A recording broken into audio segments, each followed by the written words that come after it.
Kasus-kasus pelanggaran hak asasi manusia dalam perspektif Pancasila.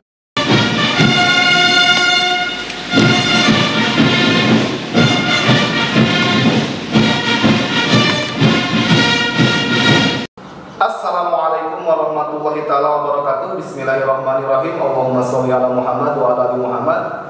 Selamat tahun pelajaran baru di 2020-2021. Perkenalkan, nama Bapak Hendra Rusmana. Pada kesempatan kali ini Bapak masih dipercaya sebagai guru PPKN di kelas 10 dan kelas 11. Nah, materi yang sekarang akan Bapak tampilkan adalah materi untuk kelas 11, yaitu tentang kasus-kasus pelanggaran HAM dalam perspektif Pancasila. Untuk itu, mari kita simak bersama-sama dan sambil jangan lupa subscribe and like channel SMA Martia Bakti Official beserta sosial media lainnya. Jangan lupa berdoa sebelum belajar. Untuk itu, kita langsung ke layar yang pertama di peta konsep kasus-kasus pelanggaran hak asasi manusia dalam perspektif Pancasila. Nah, di sana ada konsep dan hakikat hak asasi manusia. Yang kedua ada kasus-kasus pelanggaran hak asasi manusia. Yang ketiga perlindungan, pemajuan, dan penegakan hak asasi manusia. Oke, yang pertama adalah pengertian tentang hak asasi manusia.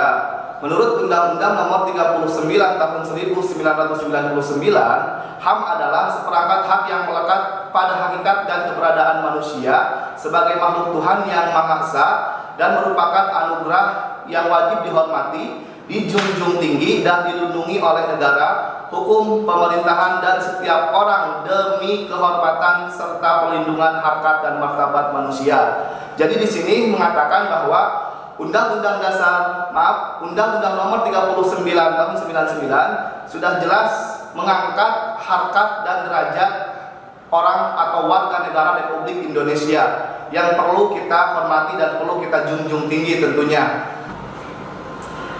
Nah, menurut pendapat para ahli, Bapak akan mengambil pengertian dari John Locke. John Locke mengatakan bahwa hak asasi manusia adalah hak asasi yang melekat secara kodrati pada setiap manusia. Jadi secara alami, HAM itu sudah ada pada diri manusia yang harus dihormati dan dijunjung tinggi. Kesimpulannya adalah HAM adalah hak dasar yang dimiliki oleh manusia sejak lahir. Sekali lagi harus hafal, HAM adalah hak dasar manusia yang dimiliki oleh manusia sejak lahir. Selanjutnya adalah ciri-ciri hak asasi manusia. Yang pertama adalah hak asasi manusia bersifat hakiki. Artinya, hak asasi manusia sudah ada sejak manusia itu lahir. Namun jangan salah arti. Meskipun seorang diri manusia belum terlahir ke dunia, orang yang melakukan aborsi tetap orang yang telah melakukan pelanggaran HAM berat, meskipun manusia atau si bayi belum terlahir. Sekali lagi, jangan salah arti bahwa yang namanya sejak lahir di sini berlaku juga bagi orang-orang yang melanggar HAM berat, termasuk aborsi. Dua, ciri-ciri hak asasi manusia adalah bersifat universal, berlaku untuk semua orang tanpa memandang status, agama, kekayaan, sosial, dan lain sebagainya. Jadi di sini menjelaskan bahwa ciri-ciri hak asasi manusia yang universal, HAM tidak pernah membeda-bedakan, HAM tidak pernah pandang bulu. Siapapun yang melanggar hak asasi manusia maka harus diadili dengan sebijak-bijaknya. Yang ketiga, HAM tidak dapat dicabut dan diserahkan kepada orang lain, ya, atau diwarisi kepada siapapun. HAM adalah milik manusia secara keseluruhan. 4. Tidak dapat dibagi, artinya semua orang berhak mendapatkan hak asasi manusia. Macam-macam dan penggolongan hak asasi manusia. Yang pertama adalah hak asasi pribadi atau personal right, yaitu hak kemerdekaan atas agama, hak kemerdekaan atas untuk hidup, untuk menyatakan pendapat, yang otomatis maksud di sini itu sesuai dengan undang-undang yang berlaku. Nah, di dalam hak pribadi atau personal right, setiap warga negara bebas memeluk agama yang telah diakui tentunya. Bebas menyatakan pendapat yang sesuai dengan undang-undang. Bukan pendapat-pendapat penyebar hoax atau pendapat-pendapat yang dapat memicu kerusakan dalam hal persatuan dan kesatuan. Selanjutnya adalah hak asasi ekonomi atau property right. Hak kebebasan memiliki sesuatu, memiliki harta benda itu merupakan hak asasi manusia. Selama tidak merugikan orang lain, maka setiap orang berhak untuk mendapatkan sesuatu yang dia inginkan. 3. Hak mendapatkan pengayoman dan perlindungan yang sama, yaitu hak dalam keadilan hukum dan pemerintahan, right of legal quality. Jadi setiap orang dimanapun dia berada berhak mendapatkan pengayoman dan perlindungan hukum tanpa pandang bulu. Maaf. Nah, di sini tidak ada si miskin dan si kaya, yang pintar ataupun yang tidak pintar, yang putih ataupun yang hitam, dia tetap harus mendapatkan perlindungan hukum, equality before of the law. Ya, yang artinya setiap orang sama di mata hukum, siapapun dia. Oke, yang D atau yang keempat adalah political right atau hak asasi dalam hal berpolitik. Intinya, setiap warga negara atau setiap manusia yang ada di dunia berhak untuk menentukan pilihan dan berhak untuk menyatakan bahwa dirinya pengen dipilih, atau singkatnya berhak memilih dan juga berhak dipilih. Ambil contoh, misalkan Bapak sebagai seorang guru ingin mencalonkan diri sebagai anggota legislatif ataupun ingin mencalonkan diri sebagai kepala daerah, maka Bapak berhak untuk mencalonkan diri tanpa status apapun, termasuk misalkan ada profesi profesi pedagang, profesi gojek dan lain sebagainya. Mereka semua berhak, hak asasi politiknya ada, berhak untuk mencalonkan diri dan berhak untuk memilih beserta dipilih. Oke, yang kelima adalah hak asasi sosial dan kebudayaan.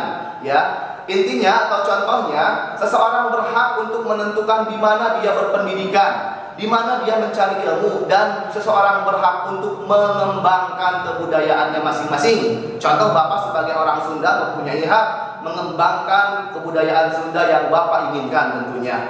Next. Ketika kita sudah mengetahui pengertian tentang hak asasi manusia, maka ada lawan kata daripada hak asasi manusia. Apakah itu? Jawabannya adalah kewajiban asasi manusia. Karena di dunia itu pasti lengkap, dualismenya pasti lengkap. Tidak mungkin ada atas saja tanpa ada bawah, tidak mungkin ada hitam tanpa adanya putih. Maka tidak mungkin adanya hak asasi manusia tanpa adanya kewajiban asasi manusia. Apa sih pengertiannya kewajiban asasi manusia? Kewajiban asasi manusia adalah segala sesuatu yang harus dilaksanakan atau dikerjakan dalam rangka melancarkan tegaknya hak asasi manusia. Jangan lupa, kewajiban di sini itu segala sesuatu yang harus kita laksanakan. Tanpa dilaksanakan, maka hak asasi manusia tidak akan pernah tercapai keberadaannya. Atau bahkan yang melanggar, yang tidak menjalankan kewajiban akan dikenakan sanksi, baik moral ataupun material. Oke. Contoh kewajiban dasar atau kewajiban asasi bagi orang di Indonesia, ya, bagi orang-orang yang ada di Indonesia sebagai warga negara yang baik. Yang pertama adalah wajib dan patuh, atau setiap warga negara wajib patuh dan taat terhadap peraturan dan perundang-undangan yang berlaku, ya, tanpa pandang bulu. Wajib mematuhi peraturan perundang-undangan yang berlaku. Yang kedua, setiap warga negara wajib ikut serta dalam pembelaan negara atau wajib bela negara. Nah, jadi kalau seandainya kita berbicara bela negara itu bukan hanya kewajiban TNI ataupun Polri, tapi setiap warga negara wajib membela negara sesuai dengan pembukaan Undang-Undang Dasar 1945. Selanjutnya, yang ketiga, setiap orang wajib menghormati hak asasi manusia. Kembali dari awal Bapak menyebutkan, setiap orang dimanapun dia berada wajib menghormati yang namanya hak asasi manusia. Yang keempat, dalam menjalankan kebebasannya, setiap orang wajib tunduk dan patuh kepada perundang-undangan yang berlaku. Negara kita memang negara yang demokrasi, dari, oleh, dan untuk rakyat. Bahkan dalam hal berpendapat kita boleh menyatakan pendapat, tapi ada batasan.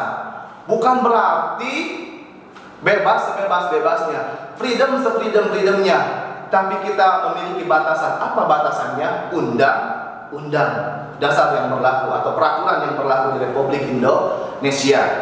Next, substansi hak dan kewajiban asasi manusia yang terdapat dalam sila Pancasila. Yang pertama tentunya kita sudah mengetahui, sudah dibelajar dari mulai SD, bahkan dari PAUD sampai sekarang, bahwa Pancasila yang pertama adalah ketuhanan yang Maha Esa. Namun jangan lupa, kita bukan hanya sebatas menghafal, kita pahami apa sih maksudnya ketuhanan yang Maha Esa dalam konteks hak asasi manusia. Di sini sila yang pertama menjelaskan bahwa setiap orang berhak untuk memeluk, beribadah sesuai dengan keyakinan dan agama yang sedang dia anut. Ya, tentunya agama yang diakui oleh di Indonesia, kepercayaan yang diakui di Indonesia. Ya, jangan lupa ada kepercayaan di Indonesia juga. Contoh, maaf, suku Baduy itu kepercayaan, dan suku Toraja misalkan dan lain sebagainya. Mereka bukan agama tapi kepercayaan yang diakui di Indonesia. Nah, mereka berhak untuk menjalankan ibadahnya sesuai dengan kepercayaannya yang berlaku. Kita selaku warga negara yang baik tidak boleh memaksakan kehendak agar mereka memasuki agama kita atau satu kepercayaan dengan kita atau satu agama dengan kita. Kita tidak boleh. Biarkan masalah agama merupakan hak asasi manusia tentunya. Sila yang kedua adalah kemanusiaan yang adil dan beradab. Di dalam ideologi Pancasila menekankan bahwa kemanusiaan yang adil dan beradab. Udah jelas di sini ideologi kita sangat menjunjung tinggi hak asasi manusia. Ya, sangat menjunjung tinggi hak asasi manusia. Kita diajarkan untuk menjadi manusia yang beradab, bukan manusia yang biadab. Contohnya, perilaku moral kita harus sesuai dengan lingkungan sekitar, sesuai dengan hati nurani. Yang baik harus kita tegakkan, yang jelek harus kita sirnakan. 3. Persatuan Indonesia. Artinya, kita tidak boleh memilah dan memilih pertemanan. Kita tidak boleh memilah dan memilih dalam hal suatu apapun, karena semuanya sama di mata Tuhan dan di mata manusia, memiliki hak asasi manusia. Sila yang keempat adalah kerakyatan yang dipimpin oleh hikmah kebijaksanaan dalam permusyawaratan perwakilan. Artinya, kita harus sadar bahwa pemerintah kita dari, oleh, dan untuk rakyat, sesuai dengan demokrasi yang telah kita anut. Jadi, kalaupun kita harus menolak kebijakan pemerintah, sesuaikan dengan undang-undang yang berlaku. Pemerintah pun sama, harus menjadi contoh bagi warga-warga negara Republik Indonesia bahwa kita semua dari, oleh, dan untuk rakyat.